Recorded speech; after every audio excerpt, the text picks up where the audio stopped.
오직 하나님의 말씀만이 영적인 지도요, 우리의 삶의 모든 것이 되는 주님의 축복의 말씀인 것입니다.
사도 바울이 신약성경 27권 중에 13권을 썼습니다. 13권. 거의 절반 가까이 썼습니다. 모든 서신들이 대부분 사도 바울이 쓴 서신들입니다. 로마서부터 시작해서 고린도, 전후, 갈라디아, 에베소, 빌립보, 골로새, 빌레몬 다 사도 바울이 쓴 것입니다. 그리고 히브리서도 사도 바울의 영향을 받아 쓰여졌기 때문에 옛날에는 히브리서도 사도 바울이 썼을 것이라고 얘기하지만은 실제로 저자는 누구인지 모릅니다. 사도 바울의 영향을 받은 제자들이 가운데 한 사람 썼을 것입니다. 어쨌건 13권, 14권이 사도 바울이 썼거나 사도 바울의 영향을 따라서 쓰여졌기 때문에 신약성경 27권 중에 거의 절반 가까이가 사도 바울에 있어 쓰여졌는데, 모든 사도 바울의 서신들은 각 교회에게 보낸, 또 교회 지도자에게 보낸 서신들인데 그것이 오늘날 성경이 됐습니다. 앞에 부분에는 교리적인 것, 어떻게 우리가 예수를 믿어야 되느냐는 그런 기본적인 진리에 대한 말씀이 담겨 있고, 뒷부분에 가서는 그걸 어떻게 삶에 적용해서 살아가느냐는 실천적인 면이 담겨 있습니다. 그래서 로마서를 보면 16장으로 되어 있는데 11장까지는 의인은 믿음으로 말미암아 삽니다 하는 이 구원의 진리에 관한 말씀을 갖고 쭉 설명을 합니다. 이 구원의 은혜가 하나님의 백성인 이스라엘에게 전달되었지만 그들이 거부함으로 말미암아 이방인에게 전달될 내용을 우리가 지난 시간까지 공부했습니다. 그래서 11장까지 그 모든 말씀을 정리하면서 마지막 몇 절이 그 하나님께 드리는 찬송으로 되어 있습니다. 그 하나님께 드리는 찬송이 이제 11장 33절부터 나옵니다. 33절 보겠습니다. 깊도다 하나님의 지혜와 지식의 풍성하며 그의 판단을 헤아리지 못할 것이며 그의 길은 찾지 못할 것이로다. 하나님의 지혜와 지식의 풍성함을 찬양한 것입니다. 우리가 아무리 지혜롭다 그래도 하나님의 지혜에 이룰 수가 없습니다.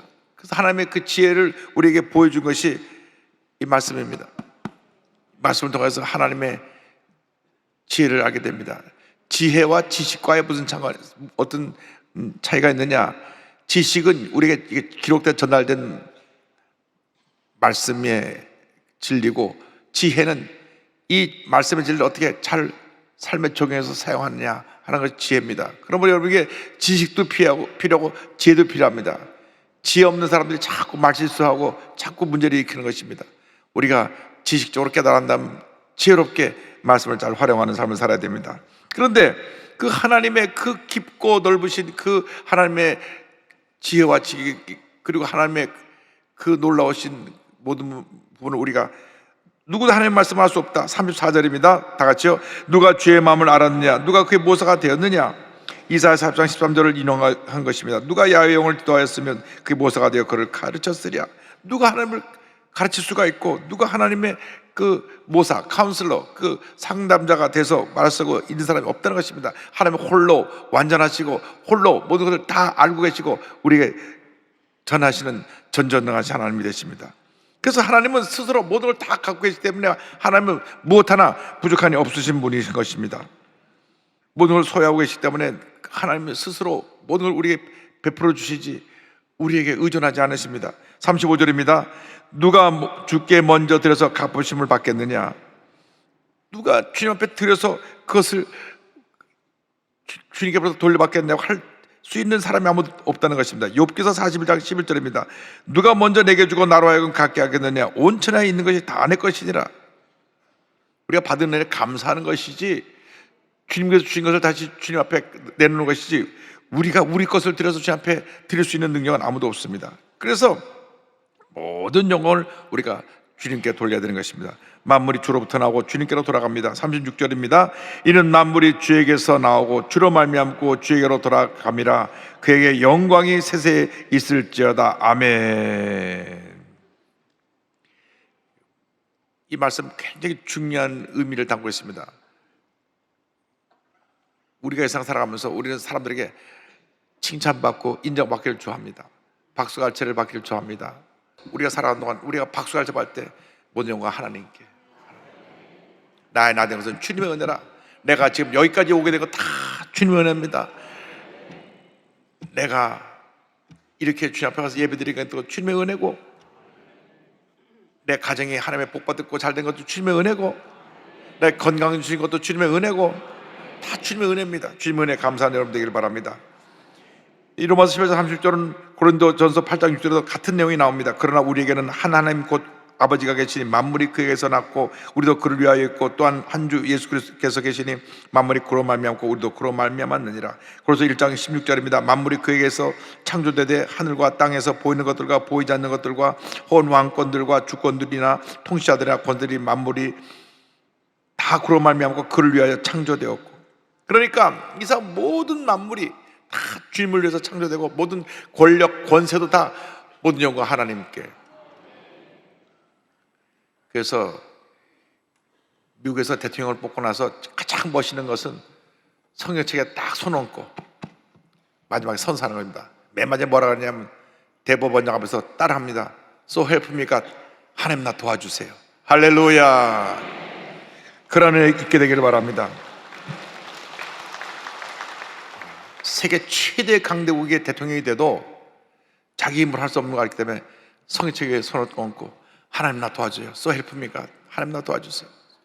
우리나라는 그냥 뻗쩍 이렇게 하는데 성경책 손을 얹으면 얼마나 멋있겠습니까?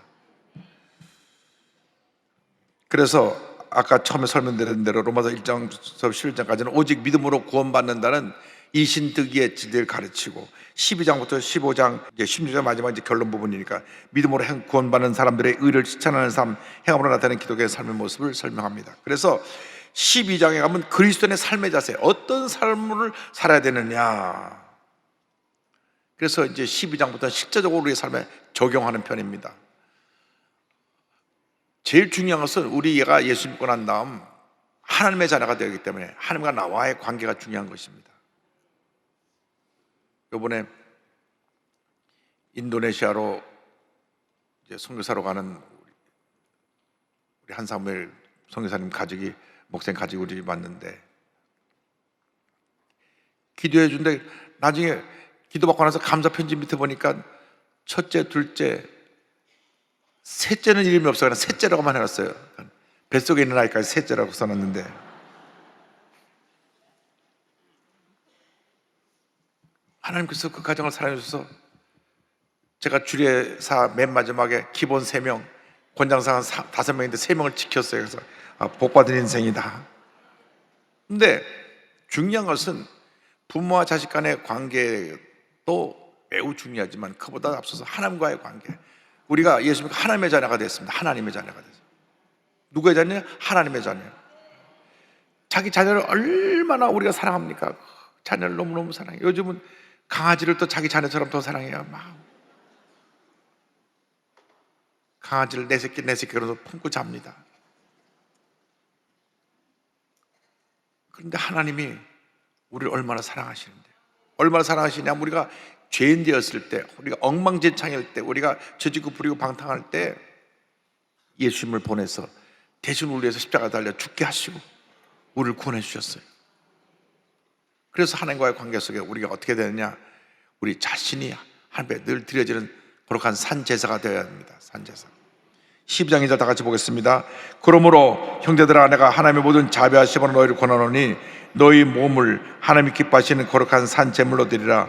이는 너희가 드릴 영적 예배니라. 여기 보니까 아주 중요한 말씀이 있습니다. 내가 너희 모든 사람에게 권한다. 내가 모든 사람에게 부탁한다. 모든 사람에게 명령한다. 사도 바울이 간곡히 부탁하는 것이 뭐냐? 너희 몸을, 너희 몸. 이 몸이라는 말씀 속에는 내 삶 전체가 다 포함되어 있습니다. 내 삶. 내 영혼이 죽으면 다 끝나잖아요. 그러니까 내 삶 전체를 어떻게 하나님이 기뻐하시는, 누가 기뻐해요? 하나님이 기뻐하시는. 자녀들이 태어나서 부모님 앞에서 애가 응하고 태어나서 우르르르 할 때 웃으면 얼마나 부모가 좋습니까? 그 웃음 한번 보려고 그냥 부모가 그냥 온갖 재롱을 다 떨어 애가 앞에 우르르르 해갖고 웃게 하느라고 방울 같은 것도 흔들고. 근데 하나님이 그렇게 기뻐하시는 삶을 살아야 돼요. 여러분이 하나님 기뻐하시는 삶을 살게 되길 바랍니다. 그 기뻐하시는 삶을 살아가는 모습이 뭐냐? 거룩한 하나님 앞에서 죄와 분리되고 하나님의 인정하시는 삶을 살아가는 거예요. 거룩이라는 것은 분리, 세퍼레이션이에요.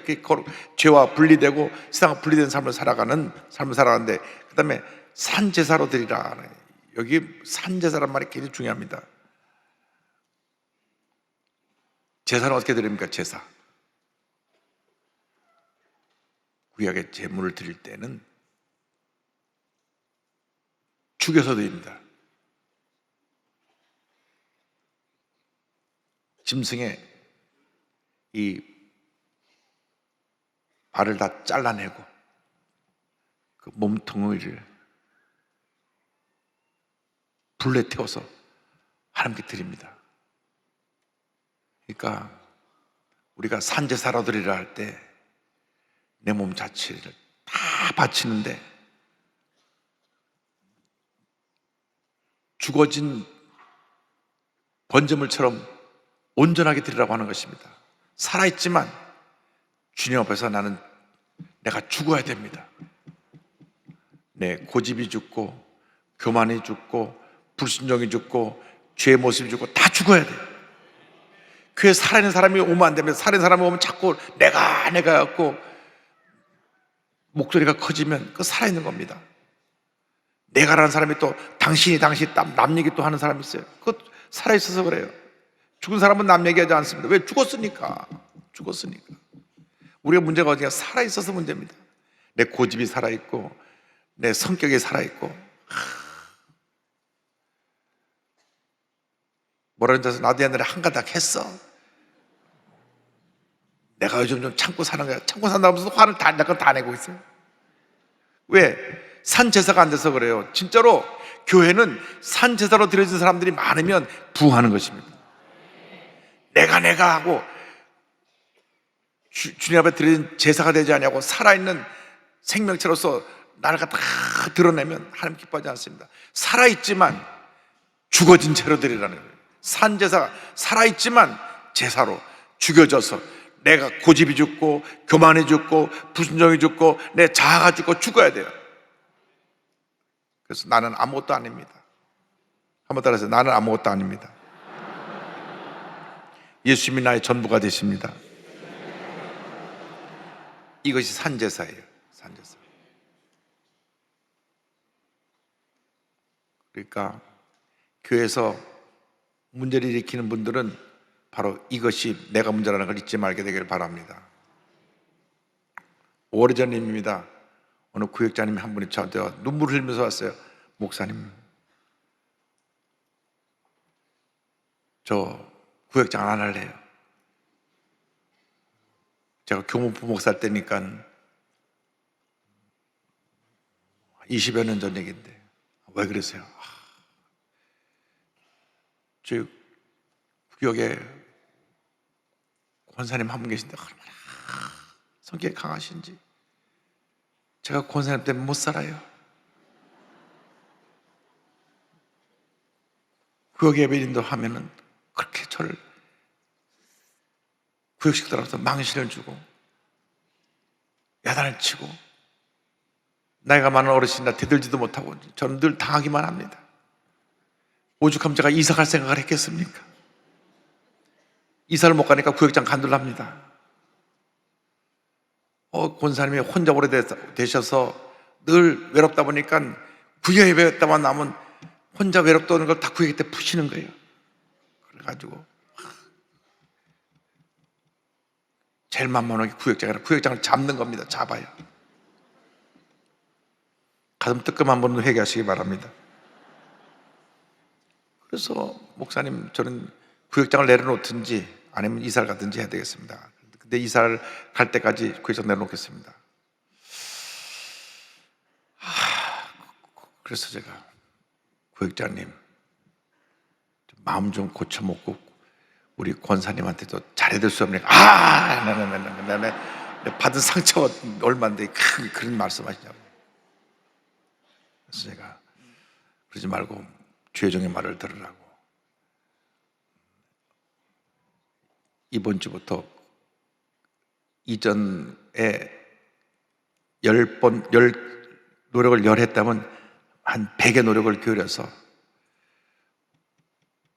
권사님이 뭐 좋아하시는 음식 있으면 매주 좀 해다 드리라고. 매주 여름철에 나오는 수박도 사다 드리고 맛있는 냉면도 사드리고 아무 소리 하지 말고 무조건 잘해드리라고. 무조건 잘해드리라고. 내 명령이라고. 그랬더니 시큰둥 해가지고 그때 기도해 주니까 갔어요. 그리고 아직까지 안 왔습니다. 권사님을 잘 섬겼더니 막 권사님 마음이 녹아진 모양이에요.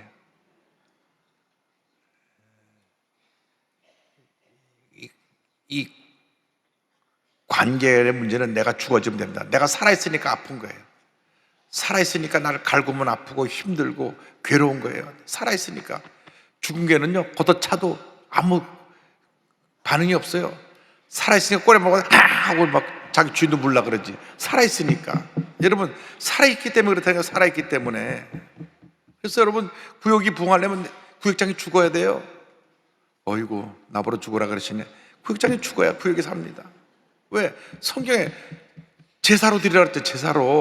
제사는 죽어야 드려진다니까요. 이 제물이라는 것은 이게 리빙 세크리파이스라고 되어 있는데 죽어야 드려져요. 죽어야지. 절대로 산 제사가 안 되는, 저 살아있는 동물이 드려지는 게 아닙니다. 다 100% 죽여서 드립니다. 100% 죽여서 드려요. 이게 구약의 제사입니다. 왜 짐승이 죽어서 드렸느냐? 구약 4,000년 동안에 장차 오실 예수님이 우리 위해서 대신 죽으실 것을 상징적으로 가르쳐 주기 위해서 계속 아담과 하와가 죄 지었을 때부터 짐승이 죽었죠. 그래서 아벨이 피해 제사를 드리다가 아벨이 또 죽었죠. 계속해서 피해 제사를 드린 겁니다.